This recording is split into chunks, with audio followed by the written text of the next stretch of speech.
Vou começar com uma citação da Trita Tibmiha, que é afirmar a forma e reconhecer a importante contribuição de cada vida que vibra enquanto processo criativo. Um texto intitulado Através do Desejo, do Levante de Duberman, ele vai escrever a seguinte frase: não é verdade que perder nos faz desejar, depois que o luto nos deixou imobilizados, começamos então pela perda. Calma é um filme que começa pela perda iminente, a perda da casa, a perda da palavra, a perda dos direitos, a perda do movimento. Nesse estado de perda, os corpos ocupam um prédio em ruínas, vivenciando a remoção em curso pelo aparelho do Estado. Essa ameaça afeta o ritmo do movimento dos personagens, que parecem ter voltado de um estado pós-guerra. Nas primeiras imagens do curta, adentramos esse espaço com uma cama em movimento, descortinada por uma mulher que está mancando nos corredores dessa ocupação. Vimos essa mulher de costas através de um ponto de vista, cruzamos com outros olhares essas pessoas desse espaço que estão também paradas, pousadas, à espreita de que algo ruim aconteça ou à espera de que algo ruim está por vir. Através do fora de quadro, sabemos que há um conflito, pois ouvimos gritos de resistência a essa remoção. Sem forças para reagir a esse embate, evocado através do som, os personagens diante de nós aparecem quase estáticos. Apenas essa mulher, manca, como quem gagueja com o corpo, instaurando um intervalo no movimento. Nesse intervalo, no qual o filme se instaura, há dentro de um prédio um outro corpo cansado, agora de um homem. Seu corpo está desabado no chão e ao seu redor encontram vasos brancos distribuídos pelo espaço para conter as goteiras. Esse homem emite movimentos mínimos, reduzidos quase a nada, apenas com os pequenos és se contorce com as poeiras da ocupação. E uma mulher mais velha sentada ao lado, sentada, fumando um cigarro. Convivem nesse espaço essas duas pessoas cujo movimento o corpo beira a paralisia, se não fosse o vento soprando um saco plástico vazio ou a brasa de cigarro quase queimando o dedo da moça, desconfiaríamos de suas vitalidades. Há no curto uma atenção a todas as formas de beleza que pode apresentar naquele espaço, dando um relevo à textura das paredes, ao saco plástico voando, às portas entreabertas, ao peso dos corpos no chão, à escuta das palavras e dos ruídos que reverberam esse espaço em ruínas. Mesmo diante dessa condição precária da perda, o filme devolve para os personagens sua dignidade através da sua experiência estética. Como nota, inclusive, Rancière, quando vai falar do quarto de Wanda, né? Essa política da arte já não, abre aspas, a política da arte já não é a que fazia do espetáculo o estado do mundo para mostrar as estruturas de dominação e mobilizar energias contra essa dominação, mas também é preciso que o que é tirado o que é tirado na ternura da riqueza sensível, da força da palavra e da visão da vida e do cenário daqueles das vidas precárias seja lhe devolvido, seja posto à sua disposição, como uma música que eles gostam de ouvir ou uma carta de amor cujos termos possam aproveitar para seus próprios amores. A política da arte, do qual fala Rancière, não é, portanto, aquela que irá mostrar as vidas precárias na sua condição de submissão, mas aquela que torna perceptíveis as formas sensíveis, que brotam pelas paredes, pelas escadas, pelos objetos, pelas expressões subjetivas. Tais formas sensíveis não necessariamente são contornos humanos, podem vir um copo vazio, uma parede verde, como no quarto de Wanda. É uma textura desgastada no chão, né? Diante desse intervalo instaurado, que é o que me interessa, na verdade, nesse filme, o filme olha para essas vidas encontrando algum relevo, alguma beleza, enquanto o Estado pretende descartá-las. Mas, ao mesmo tempo, torna visíveis marcas de interrupção, materializados no corpo e imobilizando tamanha lentidão desses gestos. Vou abrir aspas aqui para citar, né? A interrupção pode se tornar aquilo que define um lugar negativo, representado pela ruptura, quando não se suporta mais o peso do levantamento e foge da materialidade desse processo. Assim, o Calma assim, me interessa, né, como filme, né, porque acho que as pessoas em quadro, pouco ou nada, quase reagem a esse processo de remoção, a esse levantamento de peso, assim, é como se elas estivessem quase no levantamento de peso, elas não sustentassem esse peso. Elas ouvem os gritos reivindicando o despejo, mas através da janela olham como se não houvesse nada a fazer diante desse processo. Em uma cena, o vizinho ainda reclama: Esther, arrombaram a porta, o apartamento, está tudo assustado. E contra a violência do Estado. Esther senta, gagueja com a própria língua, emite sons, mas aqui o levante, né, a ideia de levante já não existe mais, ela é substituída mesmo pelo esmagamento do desejo desses personagens. Descobre-se então que apenas quando a subjetividade se introduz nessa pausa, no intervalo com o motor do levante, a tensão da passagem entre o levantar do peso e o levantar do céu é o que produz alguma ação. Acho que vou tentar desenvolver melhor o que eu estou agora tentando dizer sobre esse filme, né? O tempo do curto, então, se instaura nessa passagem, nessa pausa, portanto, é a antítese do tempo do levante. A mise-en-scène, por meio da atuação, tenta alcançar quase um grau zero do movimento, convidando o espectador a experimentar essa exaltiva experiência de espera e de perda. Mesmo sem a presença materializada do Estado, vemos essa rotina sendo sufocada através da lentidão dos corpos. Lapujá escreve que a velocidade é um dispositivo de interrupção do movimento, né, ter o aparelho do Estado. Vou passar essa dissertação, mas mesmo diante dessa lentidão dos corpos que quase não se movimentam, experimentamos essa experiência estética das formas sensíveis, que ainda exprimem a vida que corre pelos seus escombros. Essa construção formal ela é realizada de modo não naturalista para dar a ver a ação do peso desse gesto e a gravidade dos corpos que se movem minimamente sobre a tela. Nessa partitura plástica, apenas os gestos erguem-se, materializados nas formas corporais, que imprimem o tempo do cigarro virando brasa, da criança comendo um biscoito em meus escombros, do homem dentado que se levanta para pregar um prego na parede. Enquanto esses gestos mínimos acontecem lentamente, o aparelho do Estado, evocado através do som, vai demolindo rapidamente todas as formas de vida que sobrevivem nesse ambiente em ruínas fora de quadro. Assim, a lenta velocidade dos removidos, dos cansados de guerrear, se sobrepõe ao ritmo veloz do capital e do poder. Mesmo diante da contenção de todas essas potências vitais, como não há mais força para lutar, os gestos são transmitidos, os gestos sobrevivem, apesar de nós e apesar de tudo. Nesse sentido, podemos dizer que a interrupção do curta calma reintroduz um outro modo, né? Pois esse não se dá entre o fluxo e a ruptura, no movimento e na interrupção, se dá no intervalo, na pausa, onde erguem-se os gestos, para que o movimento não se arruine.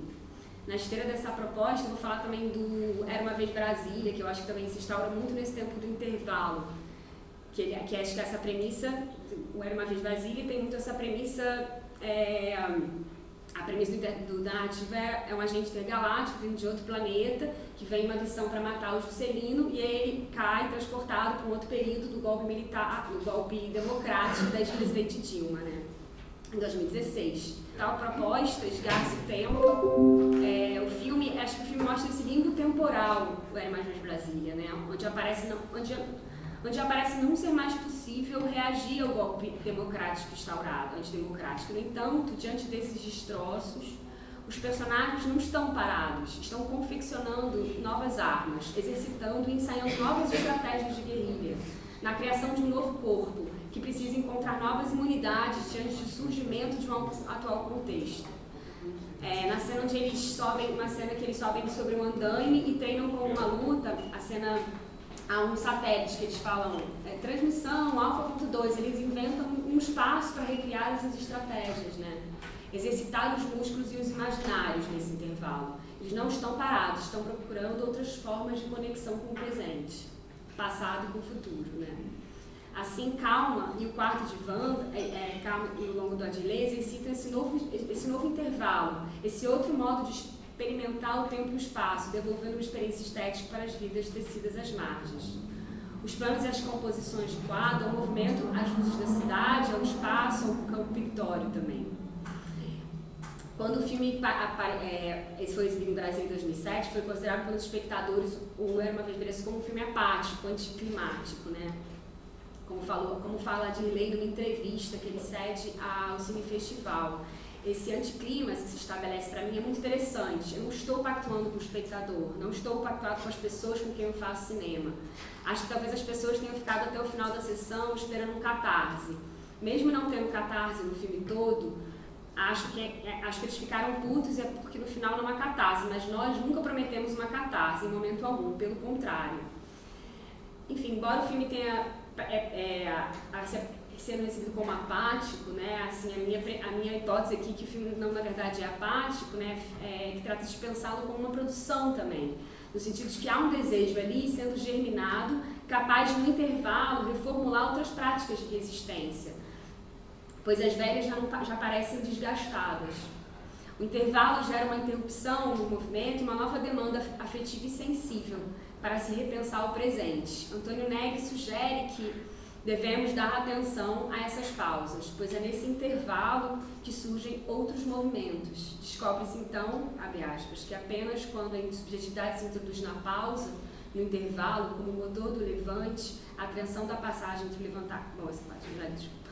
Segundo o autor, esse intervalo gera uma inspiração, um sopro, a busca de um fôlego para produzir novos acontecimentos.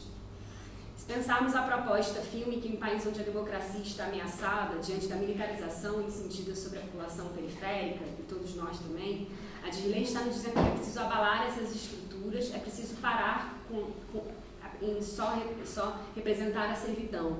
Instaura-se um intervalo para voltar a se agenciar com outros autores sociais do território, elaborar novos planos e estratégias, para suspender o presente com esse povoar de novas tensões, né? Produzir um desconforto também no espectador, à espera de que uma bomba se exploda, um levante aconteça. O filme não corresponde ao desejo de catarse, não encontra resposta nessas grandes ações, nem propõe representar uma multidão se manifestando em um levante, cenas tão comuns também hoje no cinema brasileiro. Ou habita o instante entre uma ação e outra, como se esse intervalo procurasse investigar essas outras formas de elaborar, né, esmagadas por um desejo. Mostra um torneio intergaláctico no qual os participantes competem e lutam, uma cena cuja implicação não se dá ao longo do filme, é só uma cena meramente de uma guerrilha, né? Logo, percebe-se que a periferia é figurada nesse filme como um espaço laboratorial, como não um passatempo dispersivo, é um intervalo onde vibram novas moléculas para combater essas forças reacionárias, né? Essa noção de intervalo, essa desaceleração que eu estou tentando desenvolver aqui, ela incita uma atmosfera de incerteza política, porque ela também não produz nenhuma resposta imediata, né? Nenhuma reação à norma tão objetiva. E ela produz uma excitação, como se realmente não fosse possível mais você reagir, assim, como uma espécie de como um cinema moderno mesmo, né? Rompeu uma lógica da relação sensório-motor ali, que não é possível mais reagir das mesmas formas, com as mesmas estratégias de luta.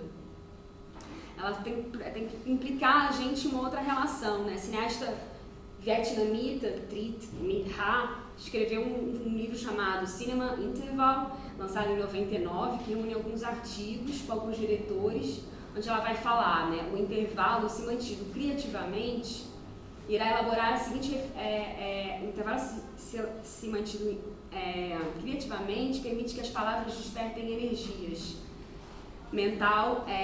energias dormentes e ofereçam como um passe a passagem do espaço visual, musical, verbal, mental, físico ao outro.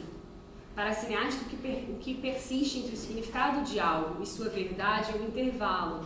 Quando o cinema habita um intervalo, ele permite que se interrompa uma rede de significados, regimes de verdade e uma visão dominante, tirando da fixidez do qual são postos pela lógica do poder hegemônico, enfim, hegemônico é muita coisa, mas da mídia, ou de quer que seja, que quer que a gente responda rapidamente a essa saturação de imagens e produção de inverdade também, né? Sendo assim, se algo de político nesse gesto de instaurar um modo de percepção nesse estado de paralisia, é sustentar a lógica, suspender a lógica, nesse momento, acredito eu, é suspender essa lógica dos significados e significantes, que tratam de nos dar os modos de ver, de sentir e até de resistir.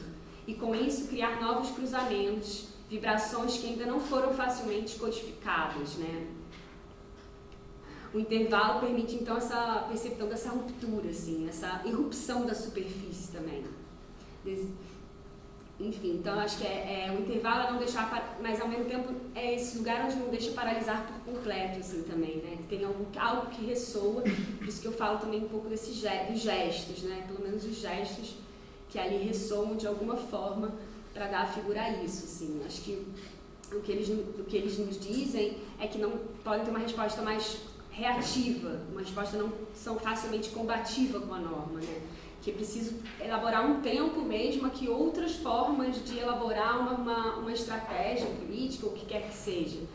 Mambembe irá dizer que as práticas de um poder de Estado, do controle do movimento, sempre se faziam através do controle esse outro inassimilável, assim. Acho que essa ideia de um outro inassimilável, que vem acho que vem do filme Calma e vem também praticamente do Era Uma Vez Brasília, que tenta fazer, a partir desse torneio intergaláctico, criar esse outro inassimilável, que ainda não foi facilmente codificado por uma norma, nem as próprias estratégias deles foram facilmente codificadas, né? É o outro inassimilável que está sempre se movimentando, mas a partir de uma outra temporalidade, a partir de outra relação sensível, que ainda não foi assimilada pelo Estado, que ainda não foi capturada a essas ordens de consumo reguladoras. Que, na verdade, dessa forma produz uma linha de fuga, uma tecnologia de fuga que o cinema engendra e é capaz de dar novas pistas, novas rotas de fuga mesmo, né? Se instaura sobre intervalos que não correspondem a essas lógicas ansiosas de um sistema que a gente está vivendo. Percorrem rotas não lineares no rastro daquilo que Mbembe também escreve. A única maneira de permanecer vivo é viver em zigue-zague. Em zigue-zague se movimentam, mas não entram só pela porta da frente nem pela saída de emergência. Criam uma rota de fuga para não se alienar do real, mas para sobreviver e suportá-lo.